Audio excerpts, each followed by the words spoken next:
This is going to be a very different type of video today. Welcome to the Book Refuge.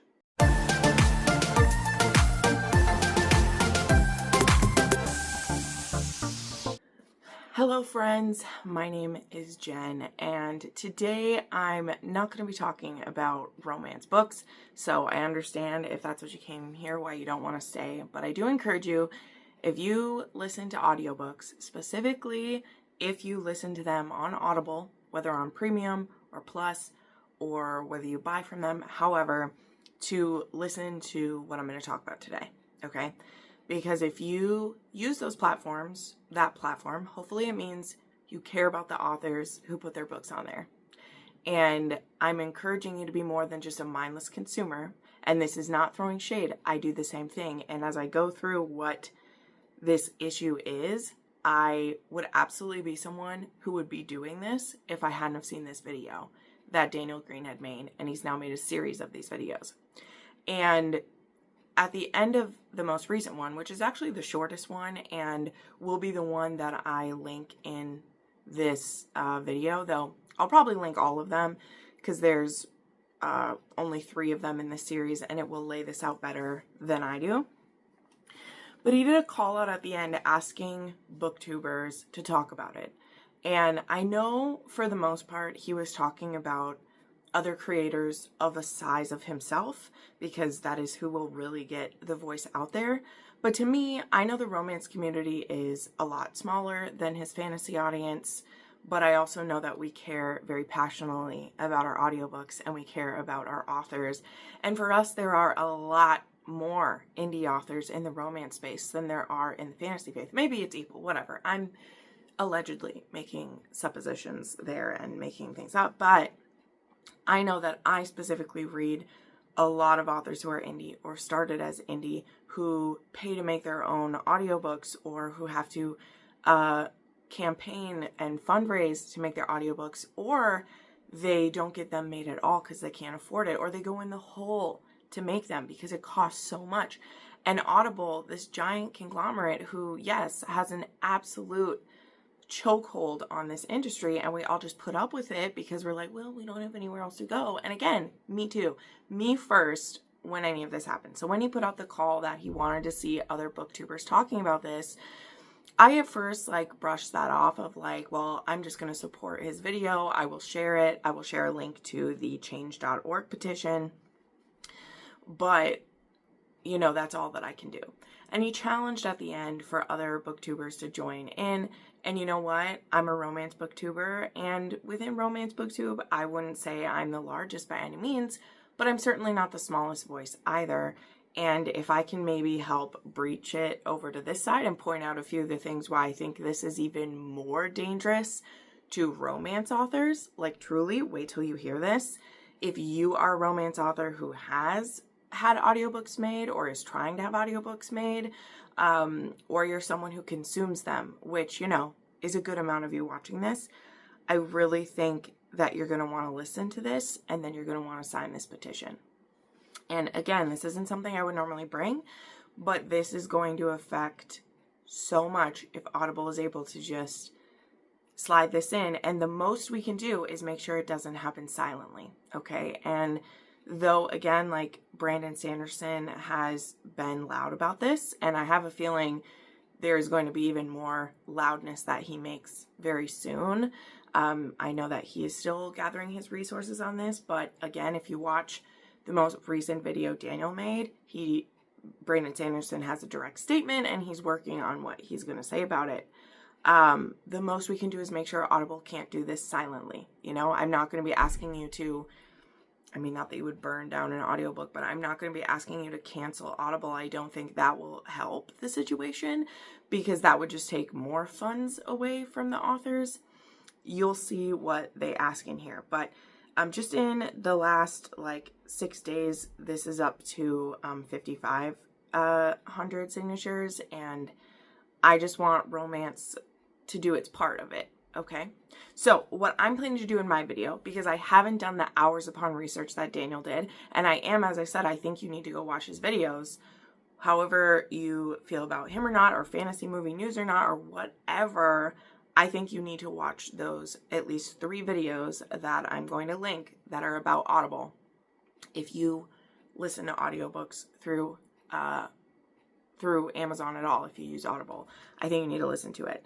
So what I'm going to do though is I'm going to read the change.org petition. So if you don't want to listen to my voice read it or any of that, I'll have a link, of course, to the petition right down below. You can go watch his videos on it, which will, you know, he has more graphics included in all of that. I'm just going to read this change.org petition, which was written by Robin Sullivan, who is the wife and business manager of Michael J. Sullivan, who is a best-selling author. And she's the one who kind of, you know, she runs all of his business stuff, and that is who really brought this to Daniel's attention, and she's actually interviewed with him in one of the videos. But because I haven't done the independent research and stuff that Daniel did, that's why you should watch his videos. But I'm going to read this out because it is, you know, obviously their argument all in one place. And then if you like what is said and what is proposed, you can go and sign this petition. But that is what this video is going to be. And I just really pray that you will like it. Comment down below. And share this with some other people, if nothing else. But that's what we're going to do here. I'm going to read this petition. And then, as I said, well, I'll probably interject as I read it because I'm not good at waiting till the end about why I think this is an even bigger issue for the romance community. And if you care about your authors, this isn't me trying to guilt you into anything. Like I said, I'm not asking you to go delete your Audible. I'm not going to be deleting my Audible. Okay? I'm not.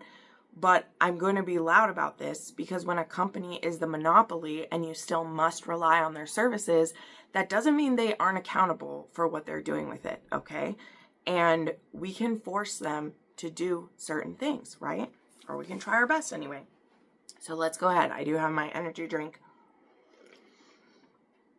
And I will do my best to insert some graphics as I come across them.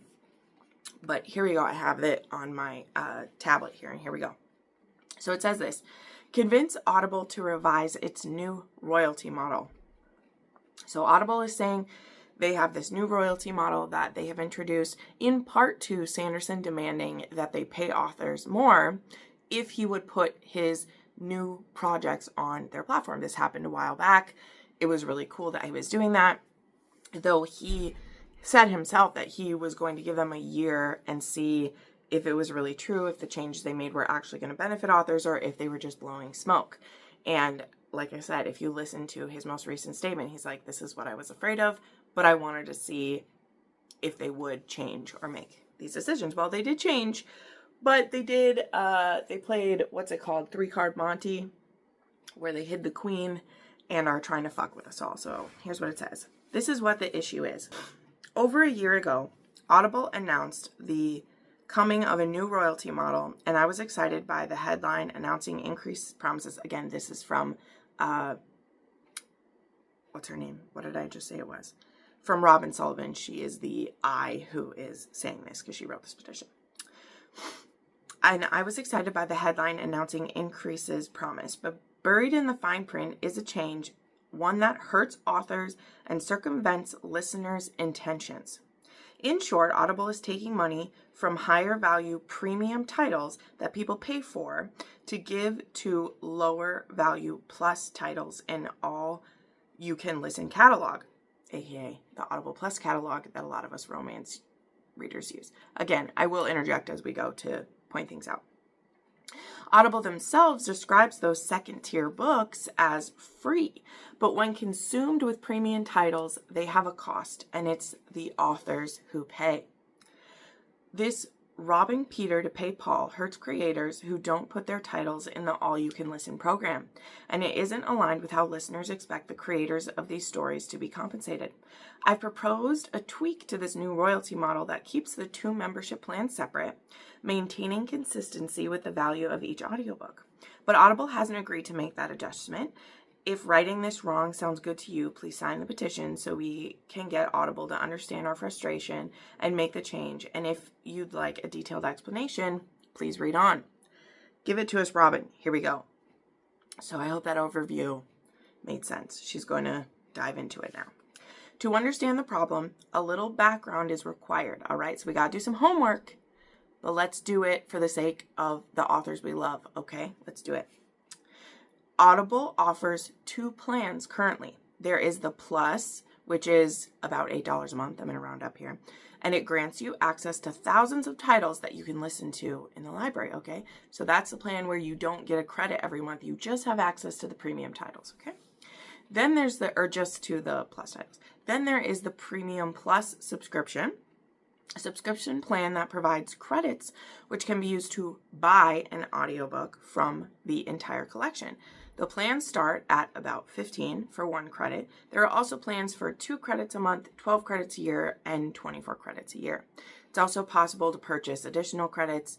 As the name implies, the Premium Plus plan also grants members access to All You Can Listen. So, as I said, currently, that's the plan that I have. I have had the 1 credit a month plan for almost 10 years we're going on. I have 700 titles in my Audible, both ones that I have used my 1 credit a month for. And I often buy packs of credits myself. Again, I'm interjecting myself in here because this isn't something where I'm pointing the finger at anyone else, all right?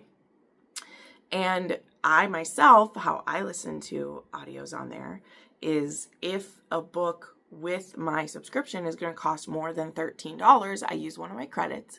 And if it's going to cost like 10 or 7, a lot of times they cost 7 if you have Kindle Unlimited as well, I will buy it with more money, right? But that is how I use it. So I absolutely use the Premium Plus. And there are quite a few romance authors that are in the Plus catalog, and I use them. But we're going to learn some really dark secrets about that Plus catalog, including how Amazon is going to be using this to leverage AI even more than they already do. And fuck that noise. Okay, continuing on. In Audible's current royalty method, authors of titles in All You Can Listen library are compensated by a one-time buyout paid by Audible. So whether no one listens to a title or millions do, the author receives a single upfront payment. This is all stuff I didn't know because I don't know how this works. Under Audible's new model, these titles will begin to earn a royalty. Ooh, I fully support that change. The problem is that under certain circumstances, the payment of that royalty doesn't come from consumers or Audible. It is taken from other authors. This is the big problem, okay? But it doesn't have to be that way. I'm proposing a tweak to this policy, which is again what this whole petition is for. And I've made my recommendation to top officials at Audible to no avail. With your help, we may be able to convince the powers that be to accept my proposition. So again, you'll get background on everything that Robin has done. If you watch those interviews from Daniel, she has spoken with people at Audible, including the actual architect of this plan, the one who Amazon told, hey, make up a plan to do this. She's spoken with them and pointed out these issues. And, well, we'll see why they poo-pooed what she said here.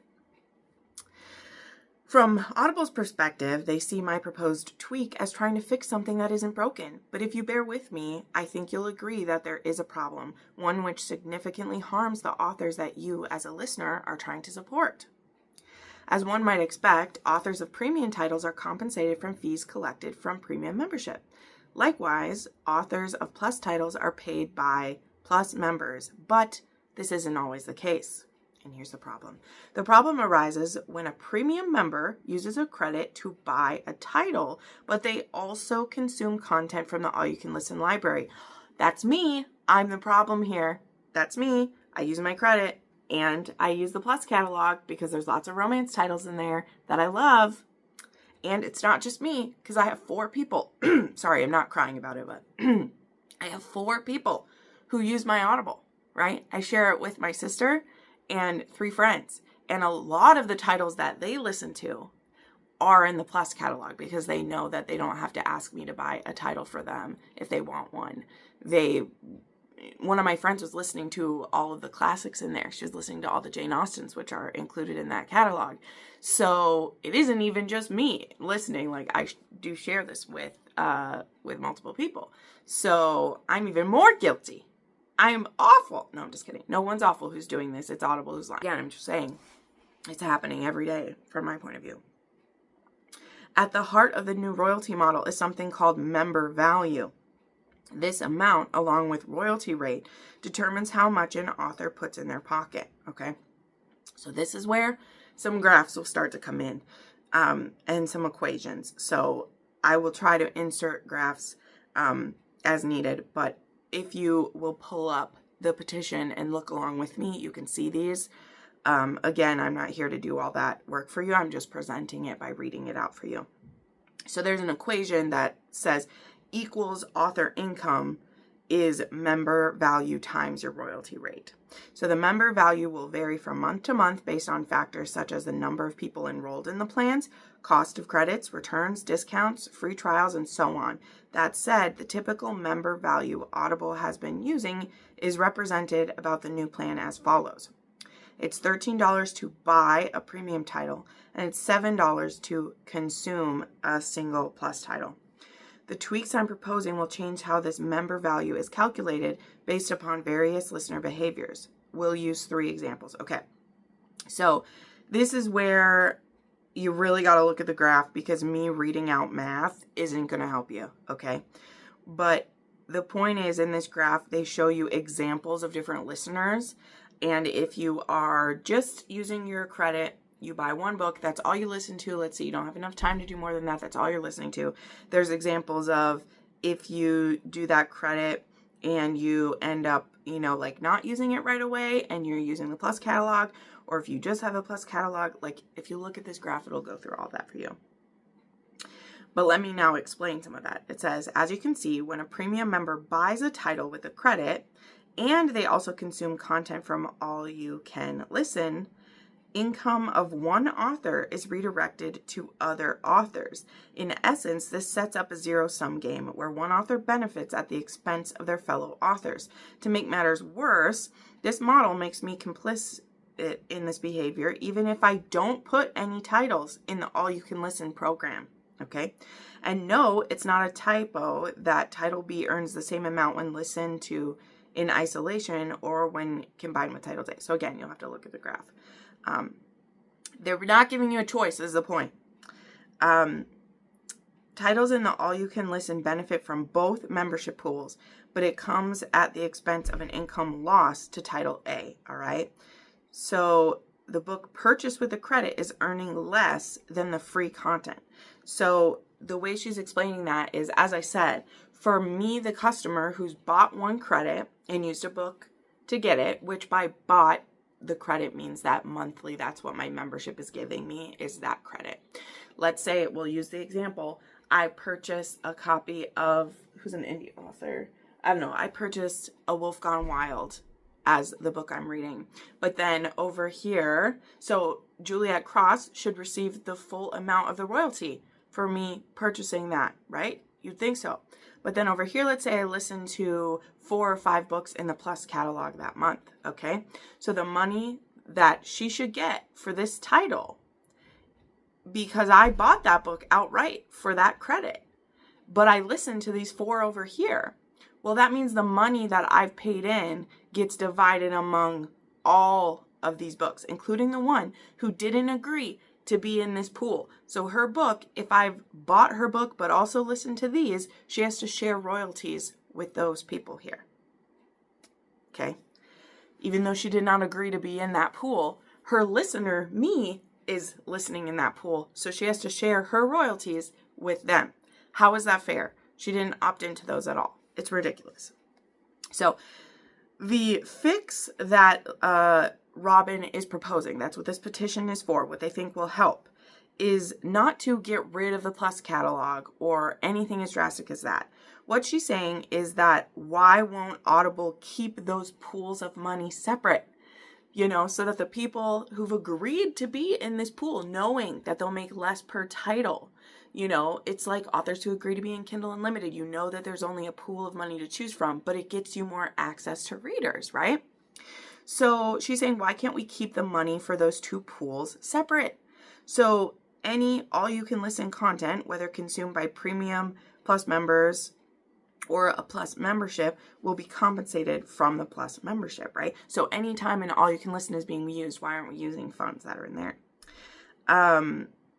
The Plus membership pool will be divided into 2 parts, So divided in again against people who only have Plus memberships, so that all of the money they're putting for that go to that, and people who have both, right? Determined the division in the last bullet point. Okay, again, she will show you the graph so you can see this. But it also shows you how little some people will be making if this happens. So she proposes the 3 different things. Again, there's more graphs in this petition for you to watch. I'm not trying to confuse you, but Audible's trying to confuse you and authors so that you just don't even try to understand it, all right? And we're intelligent ladies and gents and watching this, right? Okay. To me, this is more equitable sharing of revenue. And what's more, it aligns with what I think listeners' intentions are, right? We think that if we're having a Plus, that our money is going to them, right? We don't want to see this happen. As a listener, when I spend a credit to buy a title, I expect the author of that title to receive my money. As for the ability to consume content from All You Can Listen library, I look upon it as a bonus, right? You think that's so cool. They're providing more things for me as an added value. I think of those as free listens, right? Right, that's what we do because they're the Plus catalog. They're a bonus. So, yeah, and then she links to some of Audible's own like Q&As here, and here's one of them. Do Audible members get free audiobooks? And Audible even says, members can enjoy free audiobooks on Audible, offering a wide range of topics. So if the all-you-can-listen titles are free for premium members, why are my favorite authors paying for them? Right? That's the point. Okay. Another change is Audible's policy and the ability for an author to opt in their titles for the all-you-can-listen library. Note, inclusion is subject to editorial review by Audible, so being added is not guaranteed. This provides authors with more options, so I also approve this part of the policy change. That said, I predict this will exacerbate the problem I'm petitioning about. Many authors already use Kindle Unlimited, which provides access to millions of ebooks. If authors follow suit for audiobooks, then the number of titles in Audible's all-you-can-listen catalog will grow exponentially, right? That's a part of one of the videos Daniel is talking about too. He goes into much more detail about it, but Audible keeps ensuring that they won't let just anyone into their Audible Plus catalog, but just wait. This is where I think romance authors are going to get fucked over. I will continue here. So they're saying they're going to keep it premium, but he says in the video, he's like, that's only on a pinky promise. Why would they hold to that for very long? You know, because there's already lots of authors who understand that if they are a first adopter, they'll make the most money, right? It's the same with like Kindle Unlimited. Now there's so many authors in Kindle Unlimited that page reads are divided down and down and down and down by the more and more people that are in it. And that's going to happen with the Plus catalog eventually as well. And so the authors who aren't in it are then having their income stolen by more and more and more people that are in that pool, okay? It's not good. One thing I should circle back to, the numbers in the tables above are not what the author earns. Those are the member value. Okay, again, she shows them that stuff. In conclusion, my proposed tweaks model procedures the following benefits. It produces, the following benefits. It ensures that when you buy a title, your money goes to the author you've chosen to spend your money on. Number 2, authors who opt out of All You Can Listen ecosystem are not impacted by authors that opt into the program. 3, and most important to me, I'm not forced to be complicit in a program where my author income comes at the expense of my fellow authors, right? So that's one of the big points they go into in one of the videos, and it's the uncomfortable one, where once people know about this, if you choose to opt in to the Plus catalog, you are complicit in the fact that you will be stealing income from other authors to supplement yourself. And that is the part where a bit of blame is pushed, because if this goes through and people are made aware of it, if authors are made aware of it and you still choose to hop into it, you're going to be stealing from people. And that is where it gets uncomfortable if Audible is allowed to do this. Now, take that for what you will, all right? But we're at a big tipping point here where we can try to make a difference for it, right? So Audible's intention was honorable, to provide royalties for the all-you-can-listen titles, but its execution is, in my opinion, flawed. If we can convince Audible to make these minor tweaks, it will truly be equitable, and the policy change I will proudly endorse with my full-throated support, both as a listener and a content provider. Please join me in urging Audible to make this adjustment. Sign the petition to show your support of your favorite authors. Together, we can help ensure a truly equitable new royalty model from which authors will be fairly compensated. And now, I want to be clear about a couple things. Number one, this petition was written to not 100% bash Audible because they're trying to send this to Audible, all right? So a lot of the things in here where it says these are minor tweaks and that their intentions are honorable, that is because this is being proposed to Audible, right? So I want to put that out there, right? Like when you do a change.org petition, like she has people at Audible tagged in this, all right? So she doesn't want to completely slag them with how fucking ridiculous this is because we want them to be willing to look at it, right? But now I'm going to give you the Jenn take and why I'm so pissed at this and why I think it's more harmful to romance authors than pretty much any other area. And again, if you watch some of Daniel's videos, he brings up a point about AI that honestly, I have already seen it happen and I'm going to talk about it. Whether or not you're one of the people who thinks AI should be used in reading, writing, I don't know how you'd use it for reading, but in anything, I think we can all agree that virtual voice doesn't sound that great in audios. And one of the options that Audible is offering is that, and even points this out, is that you can have your book made into an audio instantly. If when you're uploading your book, you choose to have it narrated by virtual voice, which a lot of authors are doing. I even had this discussion recently with a viewer who I mentioned that one of my favorite authors had their book on a virtual voice. And I couldn't believe that they did that because I had previously purchased many audiobooks from this author because their books were fantastic. Their audiobooks were narrated by some of the best. So when I saw one of their books narrated by virtual voice, I was stunned. Well, this viewer, she did a little more research than I did, and she actually reached out to the author. Now, this author is an older author, and she does plan to have her book narrated by humans, but Audible offered the option, Amazon offered the option when she uploaded her book to Kindle Unlimited to just have virtual voice do it. And so she wanted to make it available, for disability reasons for people who need or want an audiobook right away while she was working on getting the audio produced. That was her reason anyway. And again, I do believe her because every book in her catalog is narrated by voices. But she just saw this option of like, oh, well, I'll just make it available with virtual voice until I then upload the files of a person narrating it. So sure, that could be the excuse. That's fine. My point is Amazon is making it seamless for you to have your book available in every way possible that they can make a cent off of you.